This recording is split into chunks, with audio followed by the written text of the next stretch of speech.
But admit it, you've walked into a spa and felt that overwhelming aura of tension that makes you hesitate talking to anyone because you're not sure who will be pleasant and who will metaphorically bite off your head, then mail it back to you after they're done, making you question every single decision you've made in your life to lead you to that situation of encountering them. True story. Hello and welcome. I'm Neural Diamond, the Massaging Geek. Disclaimer for anybody who's using headphones. You may hear sounds in the background, and that's because my upstairs neighbor's child thinks that the floor is a trampoline. Thank you. Today's going to be exposing the light side and the dark side users of the spa industry. So I'm using a feature in Procreate that lets you mirror one side with the other side of the sketch, and it makes everything look nice and clean and even. Some of the elements between the light and dark sides were the same, like the cloak and the ears, so I left them and just used the same template. Anywho, spas.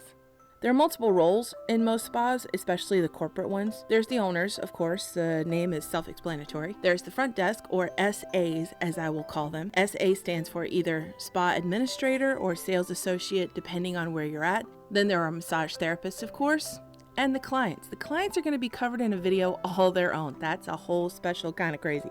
Names have been changed to protect the innocent and the not so innocent. We'll start with the owners. This was my first corporate job, so I didn't really have a lot to compare it to. We're going to call this location Massage Jelly's Newbieville, since I was a massive noob here. There were two owners, and they were a couple, the male of which had grown up in Long Island, New York, and was very familiar with snow. Where Newbieville was located didn't get a lot of snow, so when there was a massive storm that hit us, people were freaking out left and right and didn't want to come in. I myself am no newbie to snow, so I myself am no newbie to snow, so I wasn't scared. After messing up a lot of times, I learned what not to do in snow. And I'm pretty sure that dumping hot water on the windshields of iced over cars is something not to do. No car windshields were harmed in the telling of this story. Okay, I get it. He was trying to be a good person and look out for his crew when he went outside over and over again with a bucket of hot water to dump on our cars while we were in session.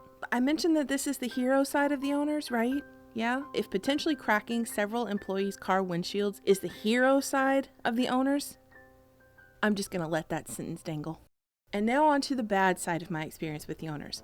And through all the sus behavior of this one owner and this spa, I've decided to play it safe and go with a social media friendly story to tell. This Massage Jellies franchise we're going to call Megaville. So, the owner of Massage Jellies Megaville was a married man with 3 kids. He used to have a corporate job with some bigwig financial firm, and he and his lovely wife decided that they wanted to spend their life savings on buying something that they could invest in and then pass on to their kids, so they decided to do a massage chain. They owned it for about 8 months when rumors started to flow through the spas, like they always do. I swear that rumors breed in bras? Yeah. I swear that rumors breed in spas like mildew on bathroom tiles. The rumor was that the owner and the female manager were messing around in the office on the regular. I'm not gonna lie, I've heard of this a lot in Massage Jelly locations, so I wasn't really surprised. At first, when it came to the rumors in the spa, I didn't believe him. I didn't want to. His wife was so awesome, and he always seemed too busy to be bothered with the kind of drama that messing around causes. Then he ended up on my table. Mostly it was business as usual, massage the back, massage the feet, the whole time him bragging about himself in as humble a tone as he could manage. When the session was over, he said it was heavenly and that I was definitely his favorite massage therapist. A little while after that, I found a better paying job at another spa, and I put in my 2 weeks. All of a sudden, he slides into my DMs. I mean, it was a while ago, so it was an email, but still. I'm all like, what? I was talking to a friend of mine telling her the experience, and she'd been an SA and said, yeah, he did the same thing to me and 3 others. It seems like he doesn't want to mess around with his business, but as long as you're leaving the business, you're fair game for sliding. Unless you're the manager in which sliding is expected, I'm going to stop there. Yeah, I just would not go into that office for anybody who still works there. Okay, so SAs. The SAs, man, that is a hard job. You have to find a way to keep the owners, the MTs, and all the Karens happy. I have always tried to take it easy on the SAs as much as I could. I've tried to get to know them. I get to know their names. I get to know anything that they're willing to let me know. And I'm still friends with some today. But for some reason, they're always so much younger than me. I mean, that's not hard. I'm a cave woman, but that's not the point. I looked out for them usually, kind of like a mama hen. There was this one. And I'm going to use her real name here because I adored her. And if there is any chance in hell she finds this, I want her to know that she owes me. Her name is Erin. Up until Aaron, we had maybe 30 or so essays come through the spa.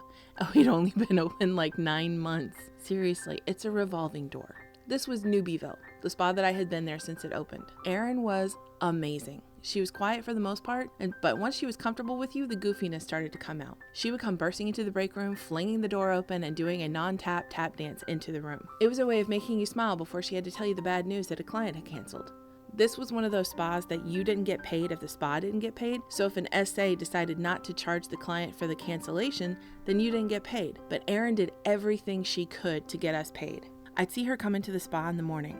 She had like the worst boyfriend in history, and you would see her just plaster on a smile, do a little dance, and somehow magically fix all the problems that had been going on in the spa that morning so far. She was from Oklahoma, and the day had finally come that she was done with the crap from her boyfriend and decided to go home. As much as she defended the rights of most of the MTs against the capitalist owners, she went even more hog wild on her last 2 weeks. I'm pretty sure she didn't even ask the clients why they were canceling. She just paid us anyway. On her last day, I was about to go into session, and she told me that her shift was ending soon. And I told her she better be there when I get out. When I left the treatment room after the session, I came into the break room and just stood there staring at the whiteboard where she had left a note for me. I don't remember what the rest of it said, but at the bottom it said, "You were the one person I couldn't say goodbye to."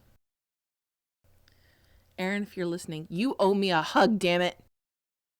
And now on to the bad side of the essays. This one might make some people mad, like especially if you've ever worked for gratuity. I'm imagining a whole mob of MTs with pitchforks. This one, his name is gonna be Shane, because I've always had bad luck with Shanes.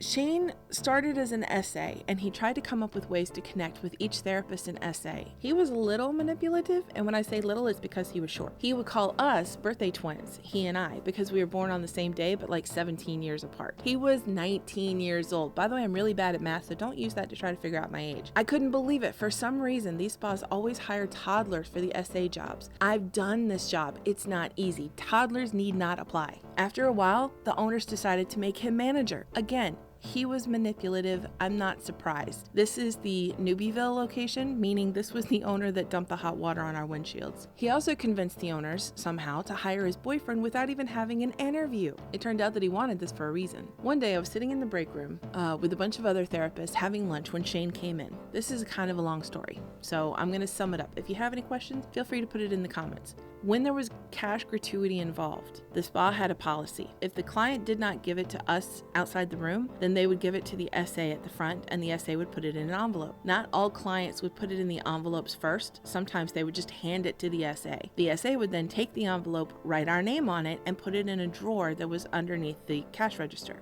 We're not supposed to pick them up until the end of the night. So when Shane came into the break room and handed me a tip from the client that I just had, I just stared at him blankly like, what? So it was a very weird thing to have an SA or manager in this case, A, bring me the tip, and then 2, to do it in the middle of the day. I mean, I thanked him and I looked down at the envelope, but instead of saying my name, it said Mamacita. He said that the client had given him just the money, so he wrote the envelope just for me. He smiled proudly and walked out. A few minutes later, another SA came into the room and asked me if Shane had just handed me a tip.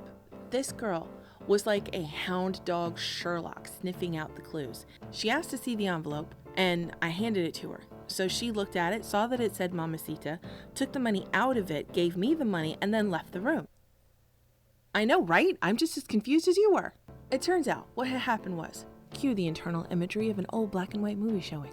The SA who came into the room, we're going to call her Allie, was actually the one who checked out my last client. The client had given her money, Allie had written my name on the envelope, and Allie pretty much knows her own handwriting and knows that she did not write Mamacita. It had been the only cash tip that I'd gotten that day, so it was a little bit suspicious. At some point after checking out my client, Shane had gone into the drawer, gone into the office, came out of the office, and into the break room to hand me the Mamacita envelope. Meanwhile, Allie had gone into the office. She was sitting at the desk and accidentally spilled some of her drink. To clean it up, she lifted up those big desk calendars, you know, those huge ones. There was a stack of empty gratuity envelopes underneath the calendar. I know, right? It turns out that Shane had been stealing tips with the help of his boyfriend. They would open up the envelopes and take out the biggest bill and then leave the rest and write a new envelope. Allie had been suspecting this for a while, but there was no evidence. And now she had it. It turns out that the boyfriend had also been stealing from the charity collection envelope that we had going. What sucks is they never fired Shane. They just kind of convinced him to quit by saying they wouldn't press charges. Excuse you, he wasn't stealing from just you, and we weren't even given an option. And lastly, the MTs. Quoting a Monty Pythoner in the Dudley Do-Right movie, for the sake of consistency, we'll start with number 2. Flipping the next one from bad first, then good. It's more like it's just so that the story makes sense. Ooh, what do I want to name this MT? Her name is already another one of those that just associates bad luck in my life, but in this case, we're going to call her Maria. I'm sorry to any nice Marias out there. I was interning at a massage jellies, and it was my first access to the world of spa life. As an intern, I didn't do anything but just the laundry, flip tables, and occasionally fold towels. Not that the MTs weren't, as my mom would call it, cordial. I was an underling, so of course they didn't really want to talk to me. There was only one girl that actually did talk to me, and it was Maria. She asked me tons of questions. She asked if I was single, what was my home life like, is that my natural hair color? I didn't know to be suspicious of this, but now I know. So you can see where this is going. One day near the end of my time, Maria and another MT and I went to a supermarket. A supermarket to get some salad bar, and we were building our salad. Maria was like, "You look very beautiful today." I told her she was crazy and asked if she was done with the cheese tongs. She laughed a fake little laugh and told me that she was being serious. About half an hour later, when the break room was empty except for me and my laundry basket filled with towels, Maria came to the room and approached me. She repeated that I was beautiful, and yeah, so she kissed me. It was stupid awkward. I was still holding the laundry basket and just wanted to leave. But it was quick, and then she did it a second time, and I backed up, and I'm like, okay, let's go. I kind of pushed past her, and I think she got the gist. She was more her husband's type than mine. Needless to say, I tried to never be alone in a room with her again, which didn't work very well, given that she followed me up to Newbieville whenever it opened. She was delighted, I wasn't. Now leading into the light side massage story, starring Maria and my friend Chris. First, let me introduce Chris. On the first day of orientation at the Newbieville Spa opening, I was sitting in the back behind the Massage Jelly Spa waiting for orientation to actually start. And I'm sitting there just scrolling on Pinterest. I looked up and saw that there was somebody in the car next to me. Just acknowledged that they were there. That was it. All of a sudden, there was a knock on my window, and said person was standing outside. Needless to say, I jumped out of my skin. After a minute, I pulled my skin back on and rolled my window down. And she said, "Hi, I figured you were here for orientation too, so I figured I'd say hello." We've been friends ever since. So, months and months later, at the Newbieville location, well after orientation, I was in the break room one day, rubbing my upper forearm. I'd been working too hard earlier that day, and it was smarting for some reason. Maria popped into the room, saw me rubbing my arm, and took that as an invitation to touch me. She came over to me and grabbed my arm, pulling it towards her and digging her thumb into my muscles. I flinched and I tried to back away, but she held my arm tight. I tried telling her that this was well above a level 7 on the pain scale, but just like my massage teacher digging her thumbs forcibly into my skull, she didn't stop or care. My friend Chris walked into the break room at this point. Can you tell him it's still a little sour about that massage teacher? That's a whole other story. So Chris walks into the break room and she sees what's going on. First, she asks if she can touch my arm. Already a win? Already, but I'll continue. And she very gently takes my arm, she cradles it underneath hers, makes sure that I'm not bearing any weight of my arm whatsoever. She then gently begins to massage my forearm, the same area that Maria was digging in, but on the other arm. Chris was somehow different. It was a supportive, gentle touch, like she was convincing the muscles to relax instead of forcing it. The muscles in Chris's arm relaxed, and by some miracle of witchcraft that is the human body, the pain lessened in the Maria side, and it also felt better. This was a little example of what gentle, convincing massage can feel like. It can definitely be effective without being forceful. From that point on, I changed how I massage to be more like Chris. To sum up, all office environments where you're dealing with more than one person always has that good person, that bad person, the light side and the dark side. Life always seems to keep strawberries and lemons close at hand. Just when you think everything is all sweetness and strawberries, it squeezes a lemon in your face. But that's how strawberry lemonade was invented. Also, it'd be really cool to use a force push to push the lemonade back into the... Anyway. So here are the final stickers. Every time I say sticker, I swear I'm hearing it the way they say it in Dairy Girls. Self-adhesive labels? Stickers? I swear I didn't mean to make the light side cat look like Ahsoka, but the stripes on the face kind of keep giving me that impression, plus the ears, the little pointy things. I had a vision of the cats with glowing eyes, but when I spoke to one of my mega geek friends, he said he liked them better without the glow. Personally, I still like the dark side with the glow.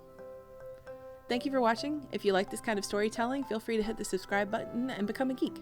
Speaking of which, check out this video where I combine Scrooge with the 10th Doctor while telling doctor stories. Remember to drink water. Okay, love you, bye-bye!